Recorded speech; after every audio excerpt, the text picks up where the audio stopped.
साईबाबा ग्रामविकास प्रतिष्ठान व प्रिजन गुणगौरव समिती यांच्याद्वारे घरकाम महिला कामगार समस्या निवारण परिषदेचे आयोजन करण्यात आले होते। अत्रे रंगमंदिर येथील कॉन्फरन्स हॉल येथे हा कार्यक्रम संपन्न झाला। असंघटित कष्टकरी महिलांना दैनंदिन जीवनात अनेक समस्यांना तोंड द्यावे लागते। या भेडसावणाऱ्या समस्या व त्यावरील उपाय तसेच या कष्टकरी महिलांसाठी असलेल्या योजना याबाबत मार्गदर्शन या परिषदेत करण्यात आले। कल्याण डोंबिवली महापालिकेच्या आयुक्त श्रीमती इंदुराणी जाखड यांनी या कार्यक्रमात घरकाम करणाऱ्या महिलांना मार्गदर्शन केले, तर कार्यक्रमाच्या अध्यक्षस्थानी राष्ट्रवादीचे नेते प्रमोद हिंदुराव हे होते। तसेच कल्याण डोंबिवली महानगरपालिकेच्या आयुक्त इंदुराणी जाखड यांनीही महिलांना मार्गदर्शन केले व रोजगार देण्याचा प्रयत्न करू असे सांगितले। या कार्यक्रमास प्रमुख पाहुणे म्हणून डॉक्टर गिरीश लटके, श्रीमती माया कटारिया, अरुण जाधव,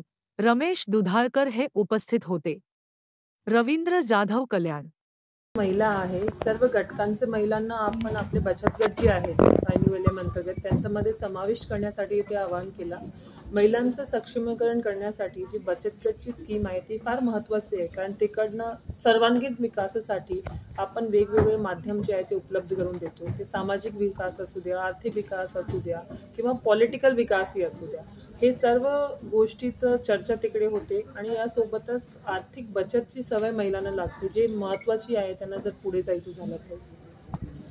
आमची चर्चा झाली तर बेसिकली प्रधानमंत्री आवास योजना म्हाडाच्या अंतर्गत इन्क्लुझिव्ह हाऊसिंग राबवली जात होती आणि त्याचे काही फॉर्म्स महिलांनी भरल्या म्हणून सांगितलं।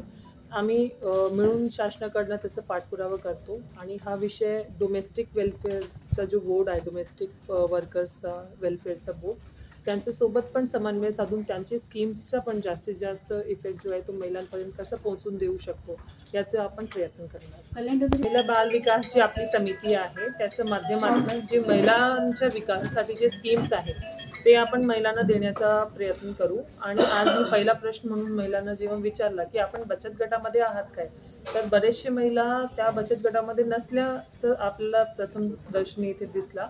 आम्ही जे बचत गट आहेत त्यांची संख्या वाढवण्याचा प्रयत्न करू आणि एकदा महिला बचत गटामध्ये आला की त्यांना आम्ही एक रिव्हॉल्विंग फंड किंवा त्यांचा कुठला व्यवसाय करायचा झाला तर त्यासाठी बँकाकडनं कर्ज उपलब्ध सवलतीच्या दरावर करून देण्यासाठी आपण त्यांना मदत करतो। तर बेसिकली हे एक एंट्री जी आहे ती महत्त्वाची आहे, जेणेकरून महिलांचा पुढील विकासासाठी आपण त्यांच्यासोबत मिळून काम करू शकतो। आणि जे वेगवेगळे स्कीम्स आहेत गव्हर्नमेंटचे त्यांचं सॅच्युरेशन करण्यासाठी पण आपण NULMला फार मोठ्या प्रमाणात वापरतो आणि त्याच्या माध्यमातून आपण महिलांना माहिती देतो आणि याला मॉनिटरही करतो की किती महिलांना त्याचा स्कीमचा बेनिफिट झालेला आहे। तर या मार्गाने आपण निश्चितपणे आपली महिला बाल विकास समितीच्या मार्फत स्कीम्सची माहिती पोहोचवण्याचा आणि इम्प्लिमेंटेशन करण्याचं नियोजन करू। अन्य करणारे जी महिला आहे, जसं मी मगाशी सांगितलं, त्यांसाठी एक वेगळा बोर्ड आहे, तो कामगार विभागाच्या अंतर्गत येतो। आणि ओव्हरऑल जे महिला सर्वांगीण विकास आहे ओव्हरऑल महिलांसाठी, त्याच्यासाठी आपली समिती आहे महानगरपालिकेची, जे वेगवेगळ्या स्कीम्सची अंमलबजावणी करते।